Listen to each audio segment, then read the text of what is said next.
오늘 한 가지 광고가 있습니다. 오늘 예배 후에 2층 이렇게 좀 베란다 부분을 정리하는 그런 일이 좀 필요하다고 하는데요. 시간 되시는 분들은 좀 같이 올라가셔서 좀 도와주시면 감사하겠습니다. 그래서 보니까 우리 현서 학생이 5일을 다 출석을 했어요.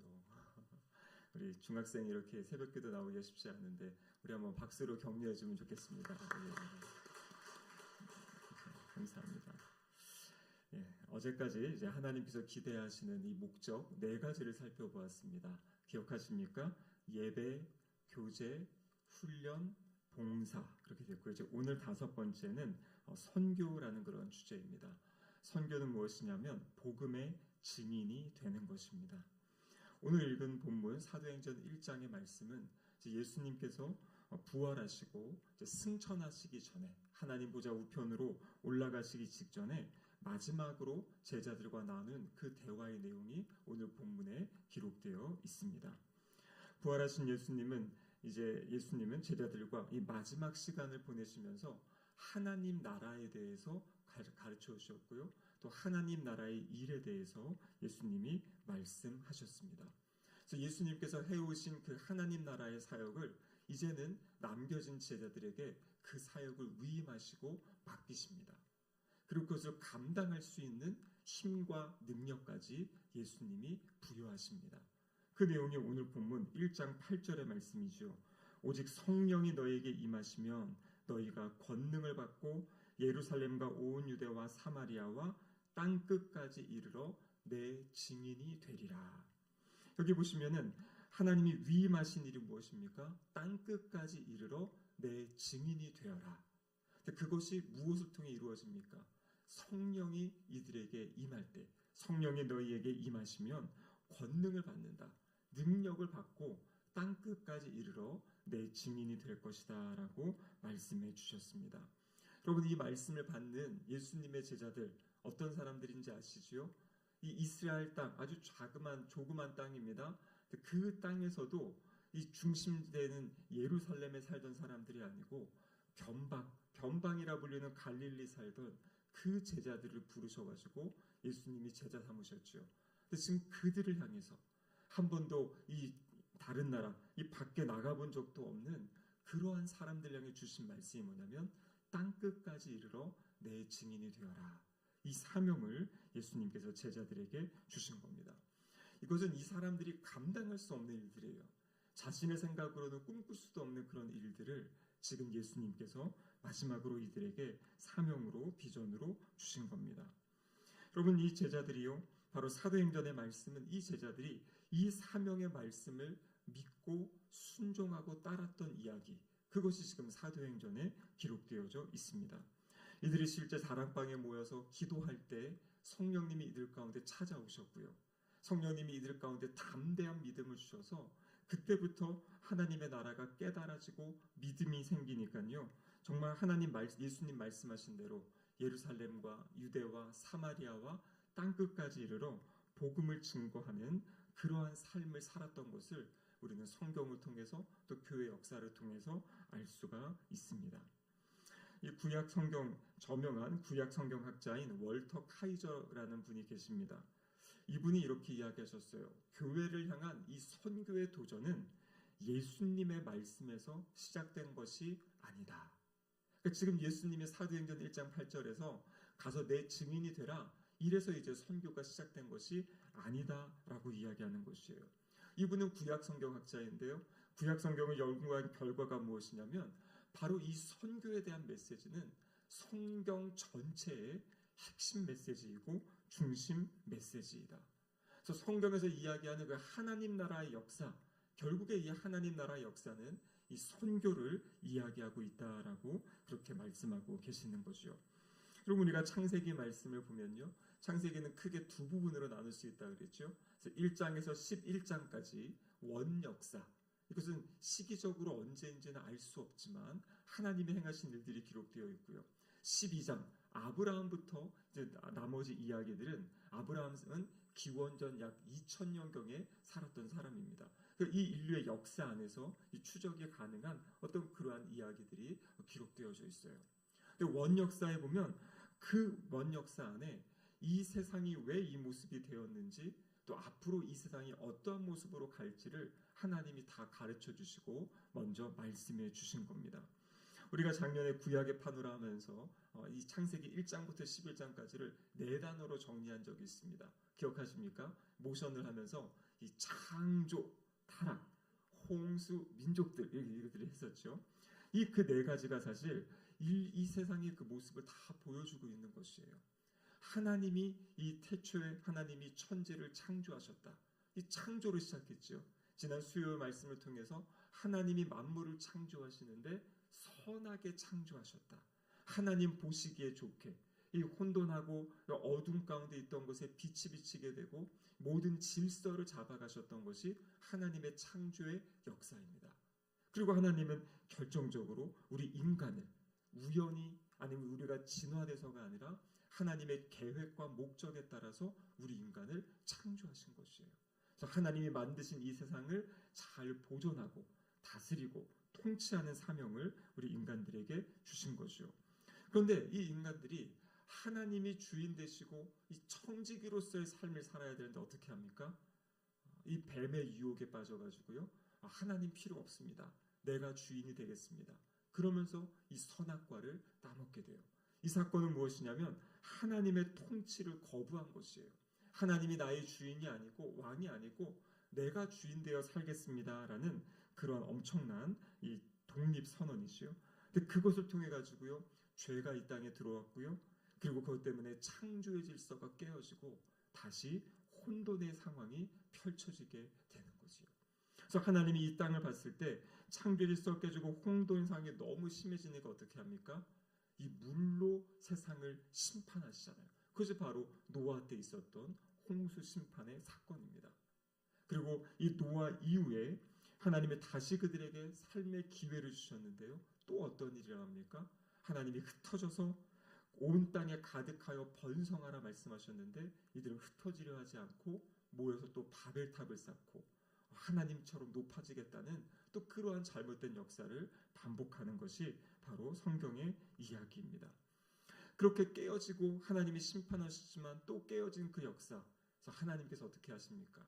하나님의 때가 되었을 때 하나님은 이 열방을 구원하실 그 일을 시작하시는 거예요. 그것이 바로 창세기 12장에 아브라함이라는 한 사람을 부르시고 아브라함으로부터 시작해서 하나님이 이 세상을 구원하실 역사를 본격적으로 시작하신 거지요. 그래서 아브라함에게 주신 말씀이 창세기 12장 3절 말씀인데요. 너를 축복하는 자에게는 내가 복을 내리고 너를 저주하는 자에게는 내가 저주하리니 땅의 모든 족속이 너로 말미암아 복을 얻을 것이라 하신지라. 아브라함은 단순히 그 당시 그 시대에 아주 부유하게 잘 살고 하나님의 복을 누리고 살고 그럼 그것을 이야기하는 것이 아닙니다. 하나님이 아브라함을 부르신 이유는 바로 아브라함으로부터 시작해서 다윗의 자손, 아브라함과 다윗의 자손 예수 그리스도를 오시게 하는 그 준비의 과정과 여정을 아브라함으로부터 하나님이 시작하셨다라는 것이에요. 그래서 창세기 12장부터 나머지 요한계시록 22장까지의 말씀의 전체는 무엇이냐면 하나님이 어떻게 이 깨어진 세상을 다시 구원하시고 그리고 이 창조의 질서를 다시 잡아가시고 회복해 가시는지 그 내용이 성경 전체의 흐름이다라는 것이에요. 근데 여러분 이것을 위해서 아브라함 한 사람을 부르신 것이요. 그래서 그 아브라함을 통해서 이 깨어진 세상을 회복하시는 일을 이제 시작을 하신 겁니다. 그래서 아브라함의 자손들 그들이 바로 이스라엘 사람들이고요. 하나님이 그들을 부르셔가지고 시내산 위에서 그들에게 말씀하셨죠. 너희는 내 소유다. 그리고 이제 거룩한 백성 제사장 나라의 삶을 살아야 된다. 그래서 하나님의 뜻은 이스라엘 백성을 통해서 어떻게 사는 것이 창조의 질서에 맞게 하나님 나라 하나님의 뜻에 맞게 살아가는지를 보여주기 원하셨어요. 그래서 이스라엘 땅에서 여러분 그 지역이요. 이 아시아와 유럽과 아프리카 이 모든 지역을 가기 위해서는 통과하는 그런 지역이거든요. 그러니까 이곳에서 잘 살아가면 아시아, 아프리카, 유럽 이 모든 지역에 하나님의 뜻을 드러낼 수 있는 이렇게 사는 것이 하나님이 기뻐하시는 삶이다. 하나님의 그 영광 돌리는 삶이라는 것을 보여주는 것이 이스라엘 민족의 사명이었습니다. 우리가 아시다시피 어떻게 합니까? 이들이 그 사명을 감당한 것이 아니라 오히려 그 가나안 땅의 문화에 동화되어 가지고 하나님을 배반하고 하나님의 말씀을 버리고 우상을 섬기며 살았던 그 안타까운 모습을 보여주고 있던 것이죠. 그래서 그 이후에 하나님이 하나님의 때가 되었을 때 어떤 역사를 하십니까? 바로 하나님의 아들 예수 그리스도를 이 땅에 보내신 거예요. 그러니까 그 주님의 하나님 나라의 복음을 위해서 복음을 가르쳐 주시고 하나님 지금 세상을 어떻게 이끌어 가시고 어떻게 이 땅을 회복시키시기 원하시는지를 가르쳐 주신 분, 말씀해 주신 분, 삶으로 살아내 주신 분이 바로 예수 그리스도십니다. 그래서 어떤 성경학자들은요, 하나님이 보내신 최초의 선교사, 그분이 바로 예수 그리스도다, 이렇게 이야기를 하시는 겁니다. 요한복음 17장 18절 말씀에 보면요, 아버지께서 나를 세상에 보내신 것 같이 나도 그들을 세상에 보내었고, 그러니까 아버지께서 나를 세상에 보내셨다. 이 죄악으로 깨어져 있는 이 세상을 회복시키시기 위하여서 하나님께서 예수 그리스도를 이 땅에 보내주신 것이에요. 그래서 인류 구원의 사명을 가지고 예수님이 어떻게 하셨습니까? 약 3년 6개월 동안에 이 땅에 사시면서 말씀을 전하시고 그리고 12명의 제자들을 남기셨죠. 그리고 주님께서 하셨던 그 사역들, 복음을 전하시고 말씀을 선포하시고 치유하시고 회복시키셨던 그 사역을 바로 이 12명의 제자들, 12명뿐만 아니라 예수님을 따라다녔던 그 제자들에게 맡기신 것이에요. 그래서 주님이 이 땅에서 하셨던 그 일을 그 주님의 남겨놓은 제자 그룹이 계속 그것을 감당해 갈 수 있도록 우리 주님이 그 말씀을 주신 거죠. 그래서 오늘 사도행전 1장 8절의 말씀도 바로 그 말씀이고요. 땅 끝까지 이르러 내 증인이 되라. 마태복음 28장에 봐도요, 19절에 그러므로 너희는 가서 모든 민족을 제자로 삼아라. 그리고 마가복음 16장 15절에는요, 너희는 온 천하에 다니며 만민에게 복음을 전파하라. 누가복음 24장에 보면요, 이 모든 일의 증인이다. 요한복음 20장 21절은요, 아버지께서 나를 보내신 것 같이 나도 너희를 보내노라 말씀하셨어요. 여러분, 이 말씀을 누구에게 주는 겁니까? 이 당시의 제자들, 그리고 이 제자들을 통해 또 예수님을 믿게 된 그 제자들. 그것이 흘러와서 어디까지 온 것이에요? 바로 저와 여기 우리 성도님들에게 온 말씀이에요. 그럼 그래서 하나님의 뜻은요, 하나님의 백성들이 이 목적을 가지고 살아가기 원하는 겁니다. 바로 모든 민족을 제자 삼는, 모든 민족에게 가서 복음을 전하는 그 사명, 그 사역이 우리 모든 성도들에게 우리에게 주어진 사명이다라는 것이에요. 그래서 성경 전체의 결국의 메시지는 무엇이냐면 이 깨어진 세상을 어떻게 하나님이 구원하시는가, 예수 그리스도를 하늘에서 이 땅에 보내셔서 선교사로 파송하셔가지고 그 복음의 메시지를 전하게 하셨고요. 이제는 예수님이 부활하시고 승천하신 이후에 남겨진 제자들을 통해서 그 하나님 나라의 일, 그 복음의 역사, 하나님의 구원 계획을 끊임없이 전파하고 선포하라고 우리에게 말씀해 주신 겁니다. 여러분, 신앙생활은 복잡한 것이 아니에요. 우리가 지금 살펴보고 있는 이 5가지의 내용, 여러분, 이것이 우리의 신앙의 삶의 여정에, 우리의 이 신앙의 생활 가운데 우리의 삶에 스며들어야 되는 것입니다. 그래서 나는 어떻게 이 5가지의 삶의 목적을 내가 감당하고 있는지, 그리고 결국에는 이 5가지의 삶의 목적은 무엇이랑 연결이 되냐면요, 교회의 사명과도 연결이 되는 것이에요. 그 내용은 돌아오는 주일에 또 다시 설교하도록 그렇게 하겠습니다. 자, 그래서 주님의 뜻은 무엇이냐면 우리가 있는 그 모든 삶의 자리에서 증인이 되는 것이에요. 삶의 자리에 증인이 되는 것뿐만 아니라 이제는 또 다른 나라에 가서, 다른 지역에 가서, 여러분, 근데 우리나라가 보니까요, 지금 수많은 외국에서 오신 그 일하시는 분들, 오신 분들 참 많아요. 그래서 요즘에는 이주민 사역이라고 해서 이주민 선교. 그래서 최근에 총회에서 아마 그것이 통과가 되었습니다. 우리나라에서 그렇게 우리나라에 찾아온 그 외국인들을 돕고 섬기는 그분들도 정식으로 선교사라고 이제 인정을 해주는 것이에요. 이전에는 이제 해외에 나가서만 사역하시는 분들이 선교사 이렇게 이야기하는데, 이제는 우리나라에서도 그 이주민들을 그분들에게 말씀을 전하고 복음을 전하는 분들을 이제 선교사다. 그러니까 꼭 해외 나가지 않더라도 이 땅에 있는 외국인들 그분들에게 복음을 전하면 그것도 선교의 사역이다. 이렇게 이제 이야기를 하는 거죠.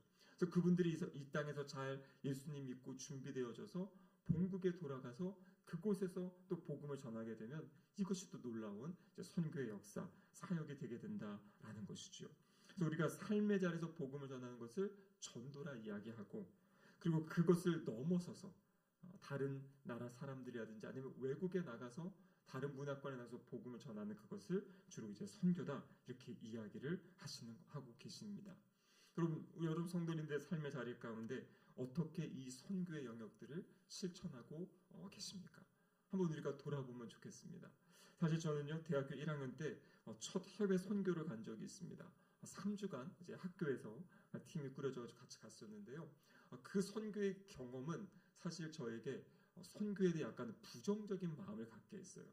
가가지고 이제 선교사님들 자녀들 그 아이들에게 공부를 가르쳐주고 여름 수련 성경학교를 같이 해주고 그것들은 참 좋았는데 거기에서 살아가시는 선교사님들의 모습이 제가 보기에는 이게 맞나라는 생각이 들었던 거죠. 근데 돌이켜 보면 선교지의 어떤 상황과 이 배경을 몰랐기 때문에 지금이라면 당연히 그걸 다 이해할 수 있지만 그 당시에는 그런 이해 없이 어떤 모습들을 보았을 때 왜 저런 모습일까라는 약간 부정적인 생각들이 있었던 것 같아요.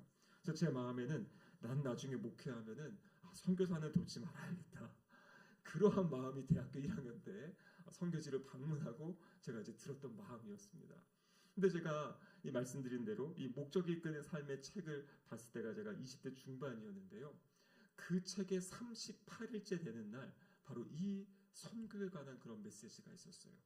근데 그 메시지를 읽을 때 저의 마음에 어떤 말씀이 제 마음에 확 와닿았냐면 이 선교의 사역은 선교사들에게 맡기신 것도 아니고 교회에 맡긴 것도 아니고 내가 해야 되는 사역이구나 라는 것을 하나님이 저의 마음 가운데 이렇게 가르쳐 주신 겁니다.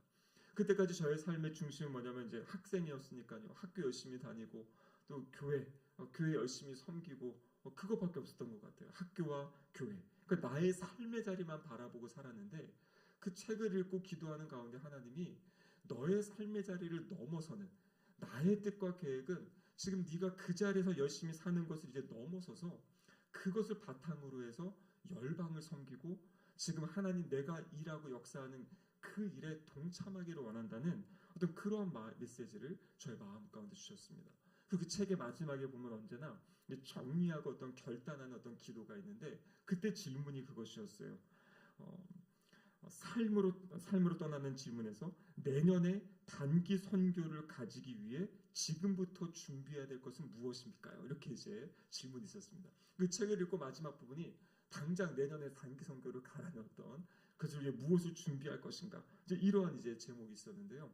그때 제가 다짐한 게 뭐냐면 하나님 저의 상황은 제가 있던 교회는 너무나 작은 교회였기 때문에 해외 선교 이런 건 생각지도 않았던 그런 교회였고요.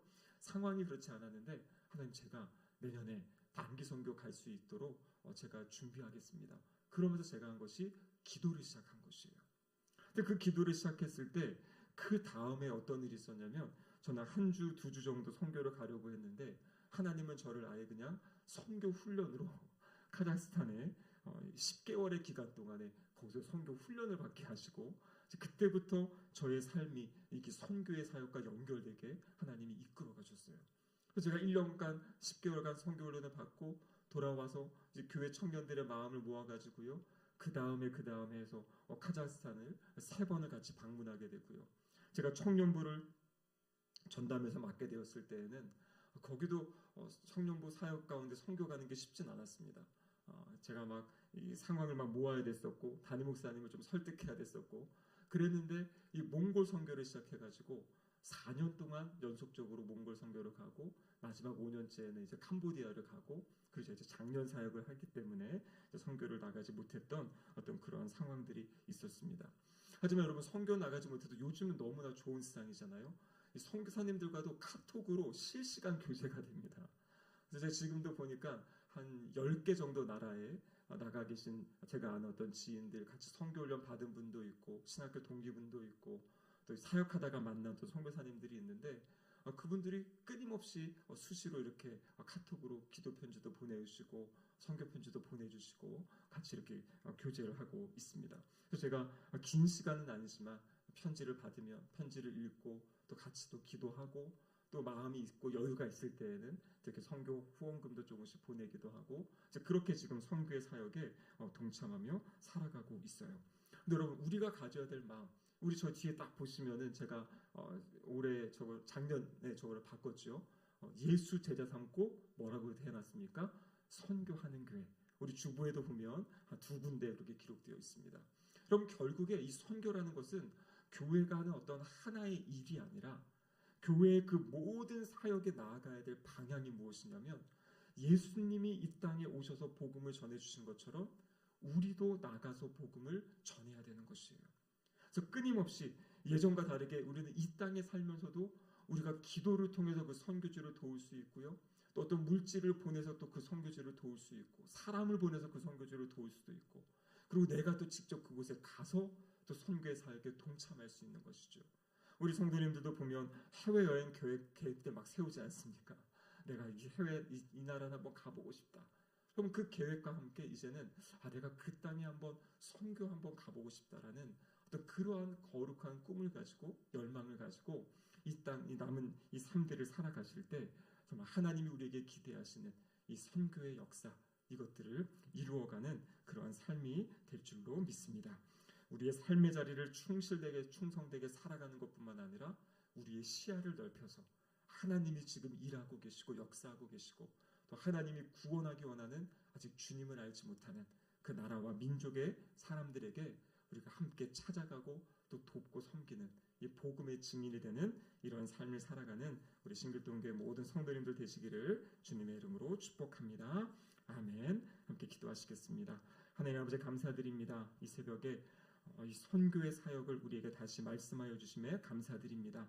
그 갈릴리 지방에 해외도 한번 나가보지 않았던 제자들을 부르시고 땅끝까지 이르러 내 증인이 되라 말씀하신 그 말씀 오늘 우리에게 다시 주십니다. 하나님 우리가 이 말씀을 믿음으로 받게 하시고 믿음으로 순종하게 하여 주셔서 열방 가운데 나가 주의 복음을 전하고 증거할 수 있는 예수님의 신실한 제자들이 될 수 있도록 역사하여 주시옵소서.